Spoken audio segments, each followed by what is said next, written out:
Hi friends, I am so excited about this video. I love the spring. I love appetizers. You know, if you watch my videos, I love a new season where I get to make new foods and new appetizers. And that's what I'm having in this video. I am sharing with you some of those appetizers. I also have, which is perfect timing for this season, an upgrade and a little bit of a remodel we did in our kitchen. I can't wait for you to see it. You're gonna get sneak peeks as I show you some of my appetizers.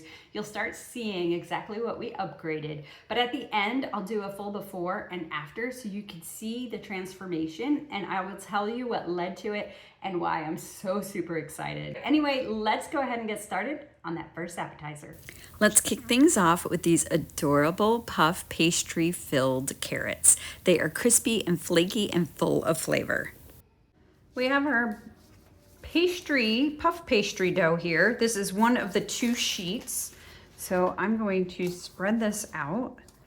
I let it defrost on the counter, which doesn't take long at all. So now I'm just gonna try to push the seams together. And using my small double roller, I'm gonna roll out this dough to get nice and thin. I would have even done a little bit more, so probably about a ½ an inch on each side rolled out. And that's just gonna make everything easier to work with when you make your carrots. Next, I'm using my pizza cutter to make 1-inch strips. And I'm gonna do that for the entire pastry sheet. I have here 2 of these cannoli cylinders. They're perfect for making cannolis, and I thought they'd be perfect for this, but I only have 2. And instead of just doing 2 over and over and over, I went ahead and shaped some aluminum foil in the same shape as these cannoli tubes. So I have 4 of these and 2 of these to make 6 of these little carrot baskets. Before I start wrapping, I am going to grease my cylinders and aluminum foil with some olive oil. Okay, so now that these have been greased, I'm going to start at the bottom here, and I'm just going to go around.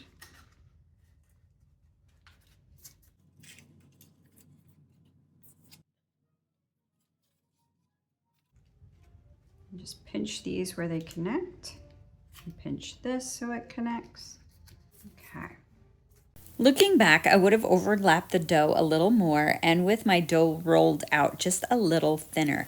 And these cylinders, actually this is easier to work with, but it's not the right shape. So I think the aluminum foil is actually better for these because you can adjust them a little bit better and make them a little wider at the top so they look more like a carrot. And after wrapping them all, I decided to ditch the cylinder and just replace it with another aluminum foil mold so everything was a little more consistent. I'm putting them on my air fryer rack here that I've sprayed with olive oil, and now I'm going to put it in my air fryer, but I'm going to put it on the bake setting, and I'm going to cook it for about 15 minutes on the lower rack. That way we don't burn, and it just cooks our puff pastry so nicely. So let's go ahead and close this. And after our 15 minutes on the bake setting at 350 degrees, they are nice and golden, and I'm gonna let them sit and cool until I can work with them. And once they're cooled, I'm going to separate the pastry from the molds. And the oil on here helps them come out easily. So it's just a little pull and they come out smoothly. Some of my molds did separate, and this is where a tighter, more layered wrap would have helped. But now I have all 6 of my carrots.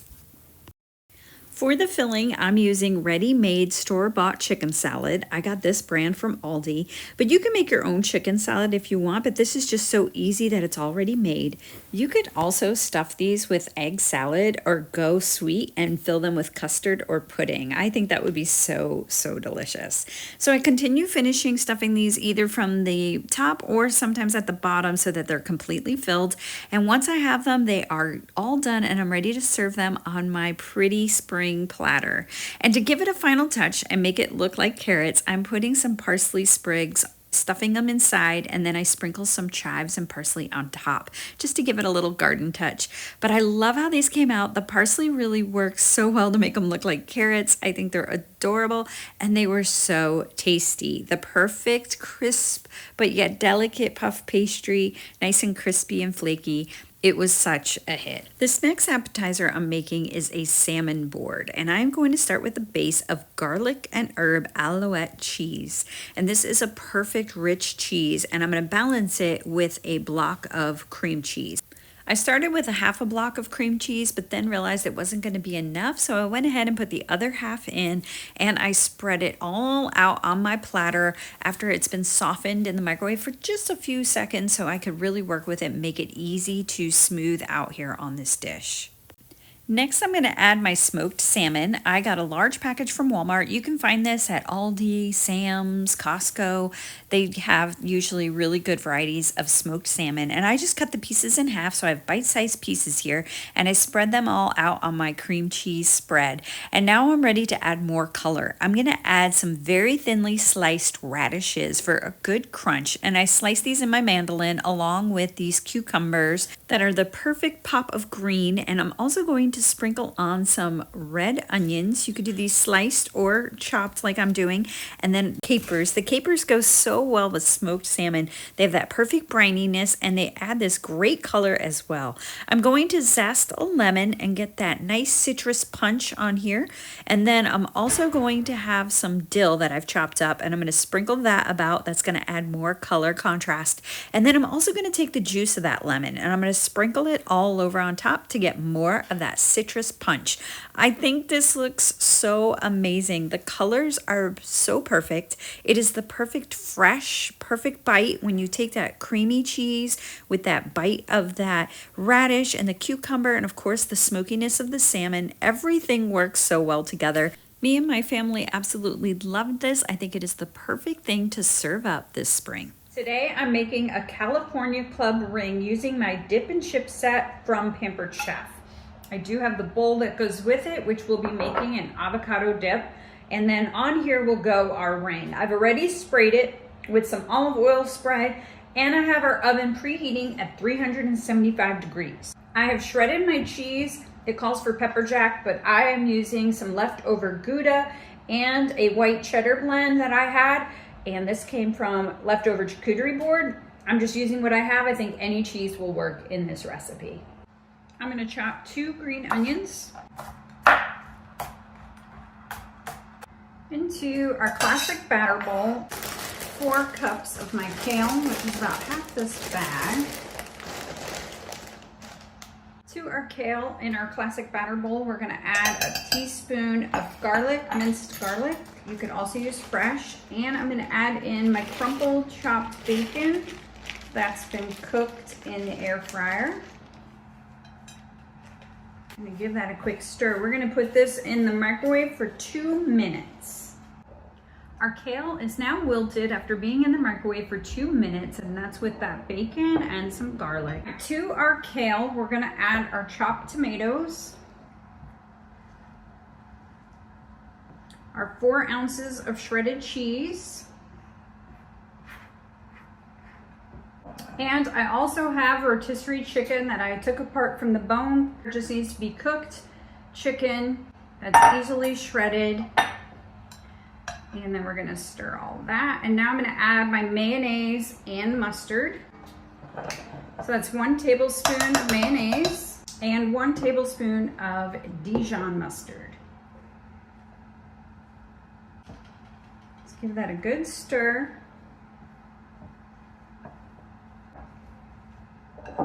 Okay, our chicken mixture is all combined. I have put a package of crescent rolls. I've added them with the points facing out and put them all around. I'm only doing 1 package, but it would easily fit 2, so I'll probably have leftover filling, but that's okay. I have my medium-sized scoop, and I'm just gonna go ahead and scoop this all around.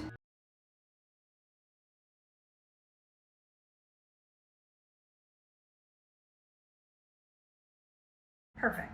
We're now going to make our dipping sauce. It calls for a 1/2 cup of Greek yogurt, 1/2 of a ripe avocado, juice of 1/2 a lemon. I chopped another green onion, so that's 1/2 of a green onion. Add a little bit of salt. We're just going to use our manual food processor just to blend this together. I'm going to add the other 1/2 of our avocado.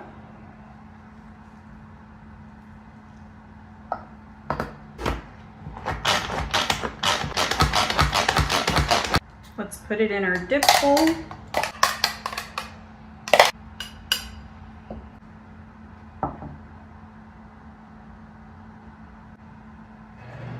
Look at our beautiful ring, how golden brown it is. Perfect. And then for the final touch is our green dip, which is perfect because the colors are so nice together. Look at that. This cooked in our oven for 35 minutes to get that golden brown. If it starts to brown too fast, you can just cover it with tin foil as it finishes cooking. The colors and flavors of this is so perfect. I love how the kale and the chicken go together, and that avocado cream dip is just perfect. Now, are you ready to see my latest upgrade in our kitchen? You probably noticed it already, but this is the before. This is the granite we installed. We replaced our tile counters 11 years ago and put in this granite. 11 years ago was just before white kitchens were having their moment, and I was so envious of those clean, bright white kitchens. But I actually liked how everything matched in this kitchen, and I was fine with everything because the cabinets are actually not white. They are a little cream and off-white. So this counter really matched to the floors and to these cabinets. And look at all those colors. I realized it was time for a change when I started seeing these counters on my YouTube videos. The busy patterns of this kitchen just became so obvious when watching my videos back. And so I teased with my husband and said, we are going to have Granite 1000. If I reach 1,000 subscribers and get monetized, we are going to replace these counters. Now, we did achieve the goal. And it was always a joke, but no joke, as an achievement and as something that's been in place for 11 years, it was time for an upgrade. And now I have my new white quartz counter. And while it may not match anything else in the kitchen right now, it is just so bright and I absolutely love it. I think it's going to be the perfect backdrop on all the cooking and sharing I make with food. I hope you continue to join me in that adventure. Thank you so much for watching. I'll see you on the next video.